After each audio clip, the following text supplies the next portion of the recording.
few years ago, I was invited to a dinner party. It wasn't that fancy, just a few old friends reconnecting. People I hadn't seen since high school. Some of the people on that list were people I hadn't seen or heard of for years, so it'd be a nice opportunity to catch up. My wife couldn't come though, invites only. She didn't mind. I looked forward to it all week. I took out my old Tom Skog high school baseball cap and went through the guest list. There were a few names I recognized at the drop of a hat, and a few that I didn't. I figured some people had changed their names over the years. While it wasn't a proper reunion, more like a get-together of old friends, I still got the sense that there was something more to it. There was no anniversary coming up, so it sort of came out of nowhere. I got the impression that maybe something else was up, like a proposal or some other announcement. The big night took place on a Saturday, at a rented venture just outside of town, some old clubhouse. Nothing big or fancy, but enough to house the 8 partygoers that had pressed the "I will attend" button. I got there a bit early, dressed up in my favourite jacket, sporting the classic baseball cap. It smelled a bit like mildew, but what the hell. If there ever was a time to wear it, this was it. Rolling up to the house, the first person I ran into was the host herself. Jerry, short for Geraldine. She was the de facto head of the AV club back in high school. The elected president of the club was often missing or off doing their own thing, leaving Jerry to take care of the practicalities. If there was one person I'd bet on to arrange a night like this, it'd be her. She swept me up in a big hug, pulling a little on my baseball cap. "Oh, we're bringing out the big guns, huh?" She laughed. "Should have kept my club sweater. Gotta represent the Togs." The stupid name we used for the locals. It was still around. Over time, the others dropped in. Nellie, the overachiever, Ollie, or Ole, who was on the student council, Chris and Corey, the twins, Omar, who didn't move in until the final year, but instantly made himself part of the group. Finally, we just waited for Tess. It was getting late, so we figured she could catch up later. We had a couple of drinks and got snacking on some appetizers. Jerry had arranged for a catered meal. It didn't take long for us to fall back into our old roles, finding our way back to each other like we'd never left. There is a saying that the better you know someone, the less you need to talk to them. It really is true. It was just a matter of minutes before we were right back to where we left things all those years ago. But Tess was a no-show. I figured she'd run into some sort of last-minute issue, but Jerry wasn't convinced.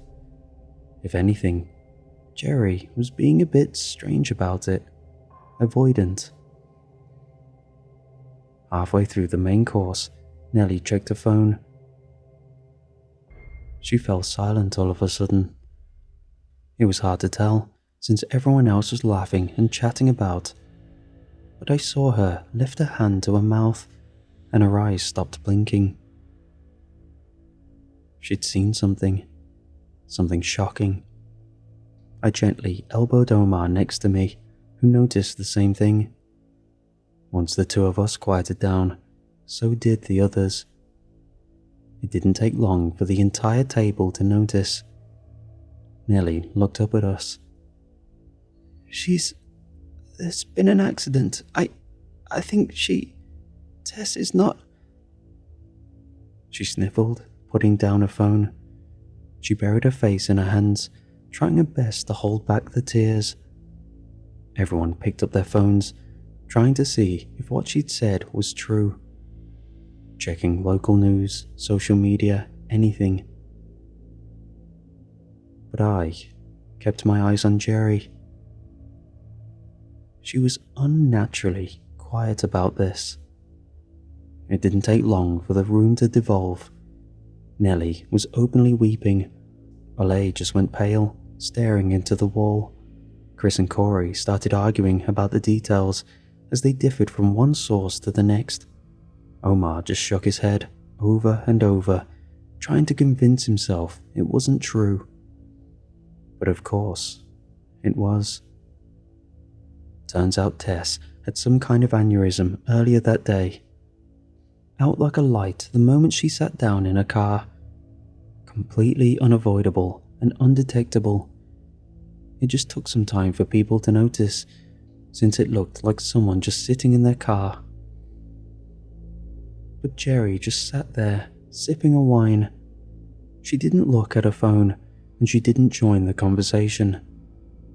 There was a shake to her hand, like she was suddenly nervous.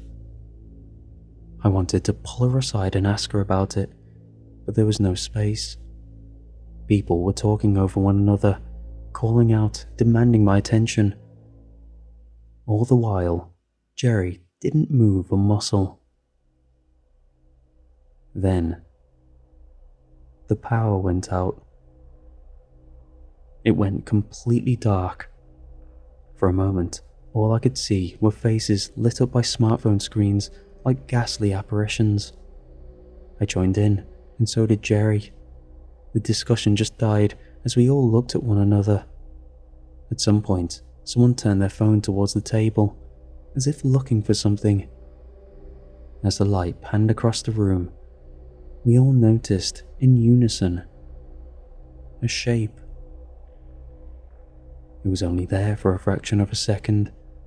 Something tall, dark and spectral. Arms that reached all the way to the floor. Something sickly thin and black as oil.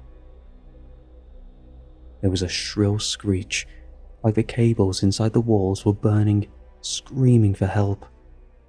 This high-pitched burn, something overloading, bathing the room in the smell of burnt plastic and gypsum. In the blink of an eye, the power returned, and with it, the dark disappeared. The room erupted. Nellie was on her feet, backing away from the table. Ollie crouched down. The twins just stood up, looking lost. Omar just froze, not knowing what to do. But my eyes landed on Jerry and what she was doing. She just sat there, staring at the space where the dark thing had stood. As the room fell silent, I caught her attention. "What's going on?" I wheezed. What was that?" Jerry shook her head. As the rest of the room turned their attention to her, she began stuttering. Her eyes shifted from one to the next, until she finally gave in. It's hard to explain." So now we got the real story. It started a couple of months ago. It started with a woman named Gwen. She had been an acquaintance at best, someone that most of the group hadn't interacted much with. She was part of another clique in a way, and there wasn't much crossover between the groups. She had suddenly passed, leaving some former classmates devastated. Tess had heard about it somewhere in a social peripheral. One post in particular had stood out. In one of the memorial comment sections, someone mentioned, "She knew this was coming. She'd seen the spectre of death. She told me, and I think she was at peace." After that, there'd been 2 more deaths, a man and a woman, both dropping dead within a month of one another. Again, vague hints to seeing something and a spectre. But this time, Tess knew them a little better. In fact, she talked to one of them just weeks ahead of their death. 2 things became apparent.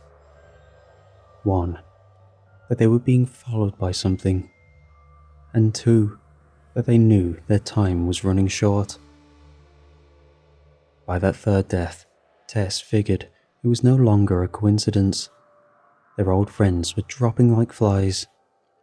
She reached out to Jerry to kind of get the gang together to talk about it, but only days ahead of the reunion, she'd started to see the spectre herself. "She wanted us to go ahead, with or without her," said Jerry. "She knew this would happen." "So, what does it mean?"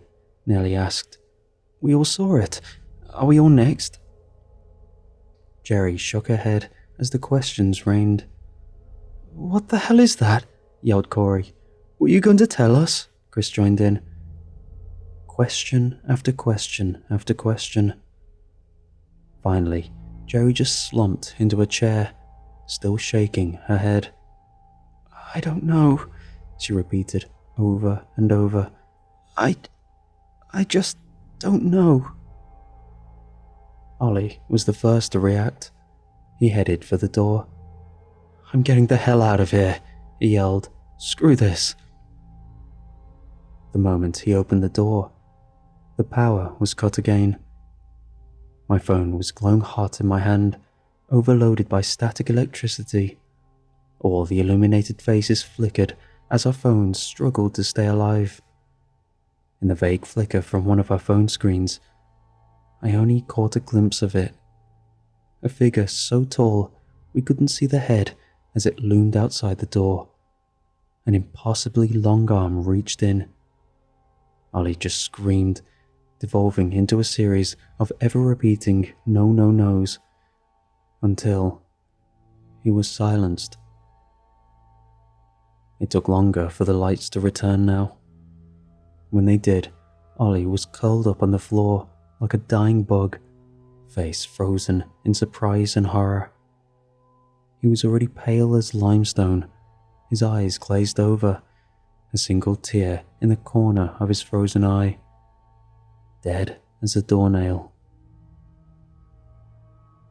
The room erupted into panic. Jerry screamed at them to stop. The twins headed for the back door, only for the lights to go out again.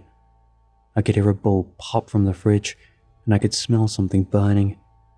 The scene played out as if through a strobe light, as light bulbs struggled to come back to life. Little snapshots of chaos burned into my retinas. Chris dropped immediately in the doorway.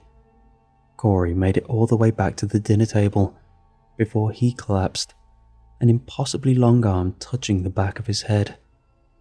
He fell haphazardly forward, breaking the two legs at the short end of the table.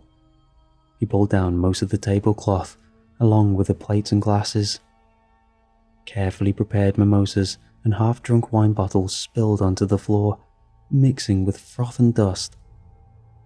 He was dead before he hit the ground. Omar panicked, but Nellie managed to hold him back. Jerry was hiding in the corner. I was just standing there, like a deer in headlights, trying to remember how to breathe. I had never been the one with a fight-or-flight instinct, like a genetic thing. Nellie shook her head. "I have to do regular checkups for work," she said. "I got a clean bill." We went through a checklist of things, trying to figure out an answer to why us. It was the only thing we could do. Our phones were dead, and no one dared to leave. We just stood there, our thoughts running away from us at the speed of panic. It didn't make sense. We were different genders, backgrounds, ethnicities, and religions. We had different occupations, aspirations, hopes, and dreams. For all intents and purposes, we were wildly different people. The only thing tying us together was our association with one another and our shared time at Tomskog High. At one point, we'd all curled up against the walls. I hugged my knees close to my chest.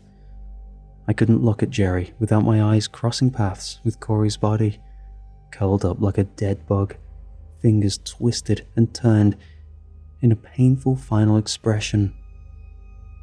I opted to just not look at her, instead speaking generally to the room. "So, that's it then?" I said. "There's no reason. We're just screwed. We tried to leave, and we're screwed." "That can't be," said Omar. "Then why wait? Why not just kill us?" "None of this makes sense," muttered Nellie, shaking her head. "Why now?" That was a good question. We considered what had been going on in our lives lately. I mentioned moving into a new house with my wife, who'd started a new job as a realtor. Nellie talked about accepting a position in Minneapolis. Omar was moving to South Dakota to be with her sick mother. Jerry had been working remotely for a company in Dallas for years, and only recently they decided to enforce a return to office policy. There were no obvious patterns. Relationships, families, jobs. It all looked very different. Omar tried a different approach. "Maybe it's more practical," he said. "Maybe we have to leave as a group." "Why?" "I don't know. I don't even know what it is. So let's look at it rather than us. Let's look at what it's doing," I said. "It's keeping us here. It wants us to be here. We're safe now, right?" We all looked around, as if to make a point. We were indeed safe, for now.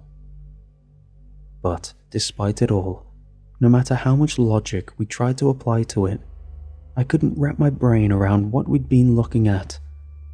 Some kind of otherworldly entity tearing through us without any kind of retaliation. Or maybe there was. Nellie argued that we should attack it. We'd seen it, so it was some kind of physical entity. It had a shape, a form. That in itself should mean that it could be destroyed. Slowly getting off the floor, we looked at what we had. A few broken table legs as clubs. Jerry figured we could try using salt, as it was supposed to have some sort of supernatural properties on non-worldly entities. Omar figured trying a cross wouldn't hurt. We armed ourselves to the best of our abilities, figuring we should try something as a group. If it really was a physical entity, that meant it was constrained by its own properties, meaning it couldn't catch all of us at once. So, instead of moving as a pile of pigs to the slaughter, we would spread out, scattering to the wind. It was risky, but it was all we got. Omar positioned himself by the front door with a table leg. Jerry got the back door with a frying pan. Nellie and I took windows on the opposite sides of the room. She armed with another table leg, while I used the roast pan as a shield and a kitchen knife. We reviewed the plan again. We would go on 5, heading in different directions. Once out, we would be calling for help. If confronted by the entity, we would be using what we had to force it back just enough to run. We hadn't seen it move much, so maybe it wasn't that fast. It was a risky, stupid plan, but we were desperate. Nellie counted down from 5. I held my hand on the window, watching the others follow suit. As the countdown continued, I could feel the strength in my arm wane, like everything in me just wanted not to run, but to crawl into a corner and just wait. And yet, the countdown reached 0. Nellie flung the window open, Omar kicked the front door open, Jerry pushed into the back door. And me. I realized my window was locked. The reaction was immediate and violent. Out of every window and every door, dozens of shade-like appendages appeared. Knife-sharp, bone-like fingers reached for us. The windows were blown apart by the pressure, covering my hand in 100 little cuts. shattered pieces of glass boring into my hair. I didn't fight. That instinct just wasn't there. I scrambled backwards, doing exactly what my instinct taught me to make myself as small and invisible as possible. Omar fought, Nellie too. Jerry actually managed to hit something. I could hear the thwunk of the frying pan, but it was quick. No screams. As the lights died, I saw Jerry's head being grasped as she was dragged outside. Her heart stopped before she even dropped the frying pan. Nellie got halfway across the room before they got to her, making her faceplant into the hardwood floor in a morbidly comical manner. An entire life snuffed out, ending with an embarrassing self-inflicted nothing. Omar just stood there as one of the things loomed over him. It reached for him, and he did nothing. It was calm, collected, even reverent in a way. But as what looked like a thumb approached his forehead, he started shaking his head. "No," he pleaded. "No, I can't. Not like this." And with that, he fell to the floor, empty. They made no sound. Dozens upon dozens of spectres poured into the room, surrounding me. I wanted to scream, but my breath was stuck in my throat. I couldn't believe what I was seeing. It was so far from the world I knew that it started to feel like a bad dream. It simply couldn't be well and truly real. But feeling that cold hardwood floor against my cheek made me think differently. I looked up, only to see one of the spectres looming over me, so tall that its head cut through the ceiling. It reached for me, a thumb-like appendage reaching for my forehead. And in that moment, it spoke to me. Less of a voice, and more of a series of impressions. It's hard to explain. It showed me flashes of a life, me settling down with my wife, growing little blue sunflowers in the backyard, having kids, growing old and dying on a park bench near Frog Lake, never leaving the little Minnesota town where I'd grown up. A long, peaceful and uneventful life. Little spots of sunshine and joy along a grey path, one I'd willingly bind myself to. But then it showed me something else. A different world, full of dark shapes in an endless desert of black sand. There I wondered as another faceless thing, saying nothing, doing nothing. And there was no end. Burning hellscapes where my flesh was reforming as fast as it melted from my bones in a perpetual cycle of pain. In another place, I was stuck in an empty, starless void, where my being was spread among dying stars, eternally drifting. In another, I was floating on a sensationless ocean, staring up at a night sky where a single red eye the size of a moon stared back. I was a consciousness bound to stages of life I could never break free from. It was an invitation. They were asking me to stay here, there, and forever. That's what had killed the others. They had wanted to leave. I finally understood. I wasn't running, I wasn't leaving. I was staying in this town, while the others had been eager to settle elsewhere. But this invitation wasn't just about me, and the here and now. This was about an endless multitude of existences waiting to happen, one where an end was not promised. A perpetual me, bound to whatever form necessary, like them, like all of them. I could feel myself shaking my head into a no. I could feel my tongue licking the roof of my mouth, looking to push out that N. But I couldn't.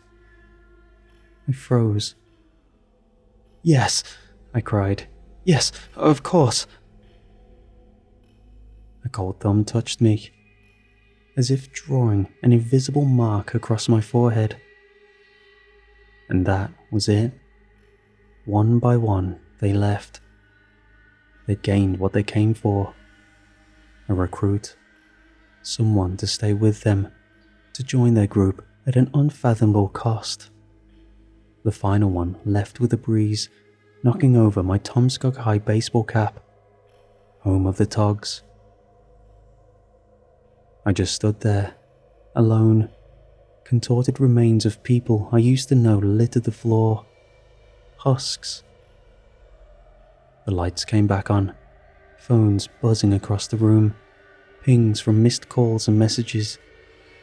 But after all the notifications died down, all that was left was me, sobbing on the floor, doomed. You might have heard about all this, but in another way.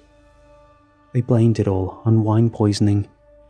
There was a sham investigation. I think something around 2,000 bottles were recalled. Not a single soul believed my testimony, and my lawyer recommended me to retract my official statement, as it would either send me to a madhouse or get me in legal trouble. Perjury, maybe. Instead, I said that I simply didn't drink any wine, that I had settled for a beer. That in itself was a lie, but everyone was willing to believe it. Perhaps they all knew there was more to it. Perhaps they didn't care. A few years down the line now, I have 2 daughters. I have a nice job. My wife and I get along well, caring for the house together.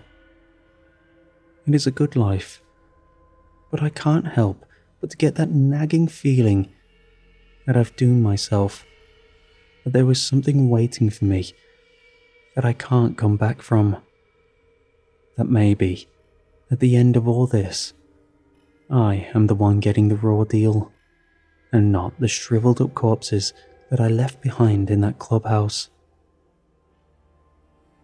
They say that you never really leave the small town life, that it follows you through your life, one way or another. I never thought it'd be this literal.